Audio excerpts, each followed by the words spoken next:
Okay, so now we're looking at question 7 of the 2014 exam.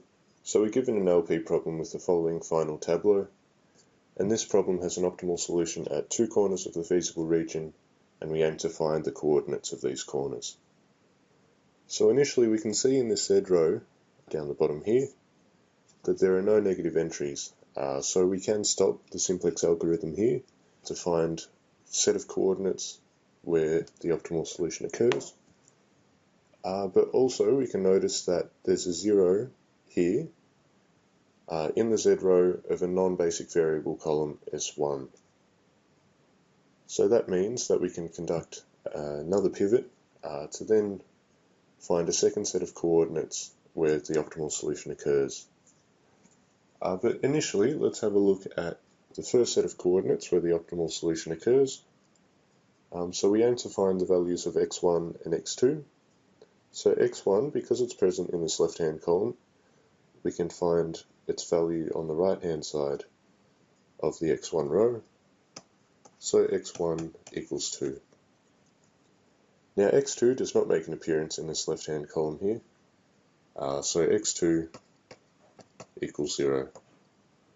Now this corresponds to the coordinates 2, 0.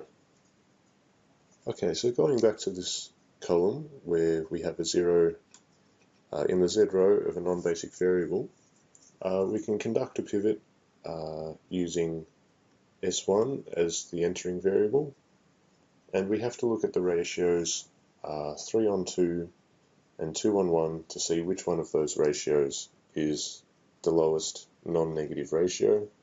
So let's just write them out quickly. Okay, so we can see that 3:2 is the lowest non-negative ratio out of these two. So that means that the element 2 will be our pivot element, which also means that S2 will be the departing variable in this pivot. Okay, so let's give ourselves a table. Okay, so here's our table. Now we can write in Z in the bottom corner there. And also we can write in, because S1 is the entering variable here and S2 is departing, we can write S1 here. And we can also write x1 as x1 remains a basic variable. Okay, so we can write the corresponding 0s and 1s according to which variables are the basic variables. Okay, and first we'll notice that we have a 2 up here for the pivot element, and it gets turned into a 1. So we have to divide this whole S2 row by 2 to get our S1 row here.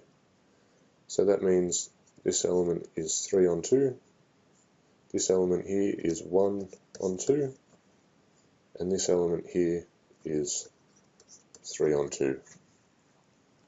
Okay, so notice that this element here, this one here, has turned into a 0. So we have to take away one copy of this S1 row from this X1 row to give us our new X1 row. So we have that -1 take away 3:2 is -5:2. Now 0 take away 1:2 is -1:2. And 2 take away 3:2 gives us a half.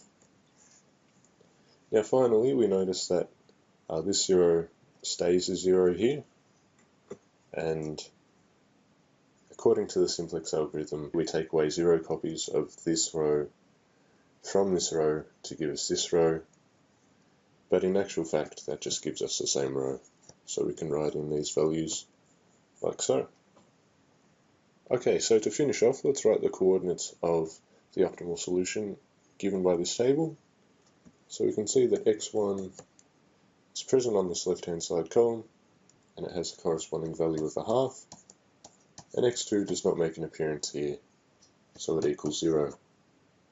So that gives the coordinates a half and 0.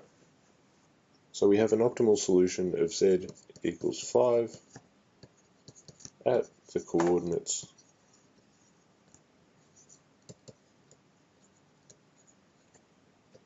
2, 0 and a half, 0. And that's it for this question.